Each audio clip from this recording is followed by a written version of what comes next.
సఖీ కార్యక్రమానికి తిరిగి స్వాగతం. పూర్వం ఒక ఊళ్ళో దేవశర్మ అనే ఒక పండితుడు ఉండేవాడట. అతడికి లేక లేక ఒక పిల్లవాడు పుడతాడు. ఆ పిల్లవాణ్ణి దేవశర్మ అతని భార్య అల్లారు ముద్దుగా పెంచుకుంటూ ఉంటారు. ఒకరోజు దేవశర్మ భార్య నీళ్లు తెచ్చేందుకు చెరువుకెళుతూ పిల్లవాడిని చూస్తుండమని భర్తకి చెప్పి వెళుతుంది. దేవశర్మ పిల్లవాడిని ఆడిస్తుండగా రాజభవనం నుండి అతనికి పిలుపొస్తుంది. అతడు వెంటనే పోక తప్పదు. ఏం చేయాలో తోచదు దేవశర్మకి. చివరికి తాను ఎంతో ప్రేమగా పెంచుకునే ఒక ముంగిసని పిలిచి తాను తిరిగి వచ్చే వరకు ఉయ్యల్లో నిద్రిస్తున్న తన పిల్లవాడిని కాపలా కాయమని ఆజ్ఞాపించి రాజభవనానికి వెళ్లిపోతాడు దేవశర్మ. ఆ తర్వాత ఏం జరిగిందో ఈ కార్యక్రమం చూశాక మాట్లాడుకుందాం.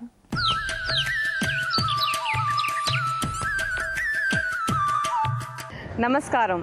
ఉద్యాన శోభ కార్యక్రమానికి స్వాగతం. సఖులు, ఇవాళ మనం ఉద్యాన శోభ కార్యక్రమంలో కంటైనర్లో చిన్న చిన్న మొక్కల్ని ఎలా అరేంజ్ చేసుకోవాలి, ఈ అరేంజ్ చేసుకున్న మొక్కలు బాగా పెరగాలంటే వాటికి ఏమేం కావాలి, ఇవన్నీ మనకి వివరించడానికి మనతో పాటు గార్డెనింగ్ ఎక్స్పర్ట్ మాధవి గారు ఉన్నారు.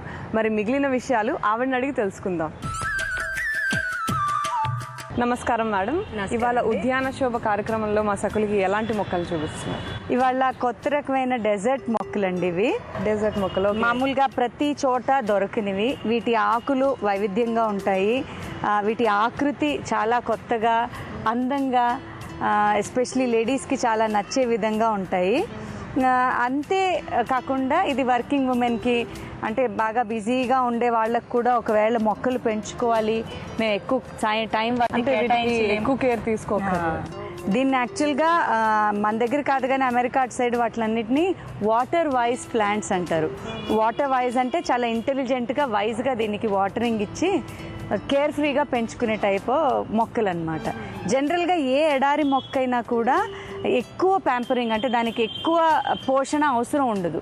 అవి వాటంతట అవే గాలిలోంచే స్వతహాగా న్యూట్రియంట్స్ని అబ్జర్వ్ చేసుకునే శక్తి వాటికి. పాపం ఎడారిలో ఎవరు చూసుకునే వాళ్ళు ఉండరు కదా, అందుకనే ఆ ఇసుకలో కూడా అక్కడ ఇక్కడ ఎక్కడ పడితే అక్కడ పెరిగే, న్యాచురల్గా పెరిగే మొక్కలు అనమాట ఇవి. ఇప్పుడు ఈ మొక్కలు పెరగాలంటే మనం డైరెక్ట్గా సీడ్స్ అయినా వేసుకోవచ్చా, లేకపోతే ఇలానే ప్లాంట్స్? ఇది విత్తనాలు దొరుకుతాయండి.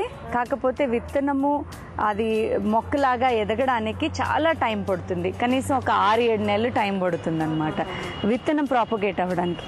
అదే మనం దీన్ని చిన్న కొమ్మ కానీ చిన్న అంటు కానీ పెడితే ఫాస్ట్ తొందరగా గ్రో అవుతుంది. ఓకే. అదే సైజ్ రావడానికి 2-3 నెలల్లో అది అంత పెద్దగా అయిపోతుంది అనమాట. అంటే 2-3 నెలల్లో కొంచెం ఇలా వస్తుంది, సైజ్ పెద్దదవుతుంది. ఇది చూసేటప్పటికి చాలా చిన్నగా ఉంది, అంటే పెరిగేటప్పుడు కూడా సేమ్ ఇలానే షేప్ పుట్టడమే అదే షేప్ లో పుడతాయి అవి. అదే ఆకృతిలో సైజ్ పెద్దగా అలా. అంటే పెరిగేటప్పటికి ఒక రోజ్ ఫ్లవర్ పెద్దదే అవుతుంది అంతే. అది ముదిరిన కాండం ముదిరిన కొద్దీ పక్క నుంచి సక్కర్స్ వస్తాయి, పిలుకలు వస్తాయి. మొత్తం అలా ఇలా ఒక ఫ్యామిలీలో తయారు. మొత్తం అంతా ఇవి మనం ప్లాంట్స్ తెప్పించుకున్న తర్వాత పెద్దవి అవుతున్నాయి. అదే సీడ్స్ వేస్తే చాలా టైం పడుతుంది. ఓకే. ఇవంతా కూడా ఒక కంటైనర్ అరేంజ్మెంట్ లో కనుక మనం చేసుకుంటే అది కొత్తగా కనిపిస్తాయి. ఇలా అంటే మామూలుగా మన నర్సరీస్ లో దొరకవు ఇవి. మన ఓన్ సొంతంగా మన హాబీ మనం ఒక ఈ ఫ్లవర్స్ ని, ఈ ప్లాంట్స్ ని మనం ఇలా కంటైనర్ లో పెట్టుకుంటే అవే కొంచెం అలా స్ప్రెడ్ అవుతూ ఉంటాయి. సో ఇవాళ ఈ మొక్కల అరేంజ్మెంట్ చూపిస్తున్నారు. కంటైనర్ అరేంజ్మెంట్ మనం డిఫరెంట్ గా, మరీ ఒకటే మొక్క కాకుండా 2-3 ఇదే ఫ్యామిలీకి చెందిన మొక్కలు పెట్టుకుంటే అంటే ఇలాంటి అలా మిక్స్ చేసుకోవచ్చు. ఓకే. ఇప్పుడు గ్రీన్ లో రెడ్ టిప్ ఉంది, అది లైట్ గ్రీన్ లో రెడ్ ఉంది, ఎల్లో ఉంది, ఇది గ్రీన్ లో ఎల్లో ఉంది. సో అలా అది నేచరే దానికి ఇచ్చింది ఆ రంగులు వైవిధ్యంగా. సో మనం దాన్ని బాగా అడ్వాంటేజ్ తీసుకుని మిక్స్ చేసుకుని అరేంజ్ చేసుకో. Okay ma'am. ఇది చేయడానికి మామూలుగా మనం అంతకు ముందు చూసిన విధంగానే ఈ డ్రైన్ హోల్ ఉంది కదా, ఈ డ్రైన్ హోల్ ని మనం దీంతో లాక్ చేయాలి. ఎందుకు అంటే మనం లోపల వేసిన మట్టి ఇంకా న్యూట్రియంట్స్ కోసం వేసిన ఎరువు ఏదైతే ఉందో అది కిందికి డ్రైన్ అయిపోకుండా. సో లెట్ us ఫిల్ ఇది హాఫ్ వరకు. ఓకే. అంటే కొబ్బరి పీచ్ ని ఫిల్ అప్ చేస్తున్నాం. అది ఫైండ్. ఎందుకు అంటే వీటి వేళ్ళు 1/2 ఇంచ్ నుంచి 3/4 ఇంచ్ కంటే ఎక్కువ పెరగవు. దాని రూట్ అంతే ఉంటుందన్నమాట. సో మీరు ఎంత పాట్ నిండుగా మట్టి వేసినా అది రూట్కి అందదు. సో అందుకని మనం అంతంత మట్టి నింపి అది అనవసరం, వృధా అన్నమాట. సో అదే మీరు పైన పైన కనుక మట్టి వేశారనుకోండి, అది అందులోంచి న్యూట్రియంట్స్ దానికి కావాల్సినవన్నీ అబ్జర్వ్ చేసుకుంటుంది. అంటే మాక్సిమం పాట్ ని మనం దీంతో వరకు నింపుకొని మిగిలిన పైన మట్టి వేసుకుంటే రూట్స్ దానిపైన ఇలా. అంటే ఇది కూడా ఎడారిది కదా, ఎడారి జాతి చెందిన మొక్క కాబట్టి దీనికి ఏరియేషన్ బాగా ఉండాలి, వేళ్ళకి గాలి బాగా, అంటే గుళ్ళబారిన మట్టి లాంటి దాంట్లో బాగా పెరుగుతాయి. సో దీన్ని ఒక సెటప్ లాగా నేను చేసి చూపిస్తాను. ఇది సర్క్యులర్ పాట్, ఏ యాంగిల్ నుంచి చూసినా కూడా అది ఈవెన్ గా కనబడేలాగా ఉండాలి. కార్నర్ పాట్, ట్రయాంగిల్ పాట్ అట్లా అనుకోండి, అది ఓ వైపున ఎత్తుది, దాని ముందరంతా చిన్న చిన్న పొట్టివి మొక్కలు అలా చేసుకోవచ్చు. కానీ ఇది అలా కాదు, ఇది సర్క్యులర్ గా ఉంది కాబట్టి ఏ యాంగిల్లో చూసినా కూడా అది మనకి సర్క్యులర్ గానే కనబడేలాగా అరేంజ్ చేసుకోవాలి. అదొక్కటి మనం జాగ్రత్తగా అబ్జర్వ్ చేసి. ఓకే, వేళ్ళకి కొంచెం తగిలినట్టుంటే ఈ ఇసుక సరిపోతుంది. ఇలా మొక్కల్ని తీసేటప్పుడు దీనికి ఏమైనా ప్రత్యేకంగా జాగ్రత్తలు తీసుకోవాలా? పాట్ ని అంటే ఏదైతే తొట్టిలో ఇది పెడతామో ఆ పాట్ ని 4 వైపుల నుంచి కూడా ఫస్ట్ కొంచెం నొక్కాలి. అంటే నొక్కితే మట్టి లూజ్ అవుతుంది. అప్పుడు మనం లూజ్ అయిన మట్టిలోంచి మొక్కని ఈజీగా పెకిలించవచ్చు. లేకపోతే అది విరిగిపోతాయి, రూట్స్ కానీ లేకపోతే కాండం కానీ. తీసేటప్పుడు తొట్టిలోంచి కొంచెం జాగ్రత్తగా తీయాలి. అవునండి. ఇవి 2 సైడ్లు బాగా ఫుల్గా ఉంది.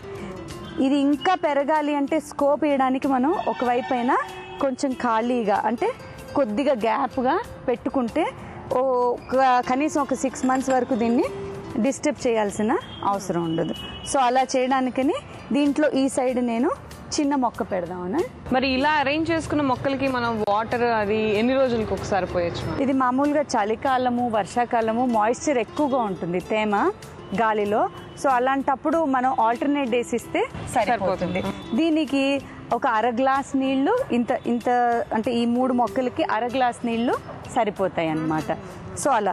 అదే ఎండాకాలం అనుకోండి, డైలీ 1/2 గ్లాస్ నీళ్ళు పోస్తే సరిపోతుంది. దీన్ని మాత్రం ఎండలో పెట్టుకోవాలి. డైరెక్ట్ బాగా ఎండ ఎక్కడైతే పడుతుందో ఆ సైడ్, అంటే ఇంటి ముందర ఎంట్రన్స్ లో కానీ లేకపోతే వెనకాల బాల్కనీలో అయినా ఎక్కడైతే ఎండ బాగా పడుతుందో డైరెక్ట్గా కనీసం డేలో ఒక 5 గంటలన్నా దీనికి డైరెక్ట్ సన్లైట్ పడాలి. ఇప్పుడు ఈ మొక్కలన్నీ ఇలా విచ్చుకోవడానికి ఎన్ని రోజులు పడుతుంది? అలా ఆ సైజుకి అది గ్రో అవ్వడానికి ఇంకో 3 నెలలు పడుతుంది. అయితే మొక్కలన్నీ పెంచుకోవడం ఒక ఎత్తు అయితే, ఇవన్నీ ఇంత ఇంట్రెస్ట్తో బాగా ఇలా అరేంజ్ చేసుకోవడం ఇంకొక ఎత్తు అనమాట. చాలా ఇంట్రెస్ట్ ఉండాలి, కానీ మనం ఇలాంటి రకాలు బాగా కలిపి ఒక పెద్ద ఫ్లాట్ రేలా కూడా మొత్తం అన్ని చేసుకోవాలి. ఓకే, కంటైనర్లో ఇలా మొక్కలన్నీ ఎలా అరేంజ్ చేసుకోవాలి, వీటికి వాటరింగ్ అవన్నీ ఎంత చక్కగా చేసుకోవాలి, ఇవన్నీ మా సఖులందరికీ చాలా బాగా చెప్పారు మేడం. ధన్యవాదాలు. మీరు ఆసక్తిగా విన్నందుకు మీకు ధన్యవాదాలు.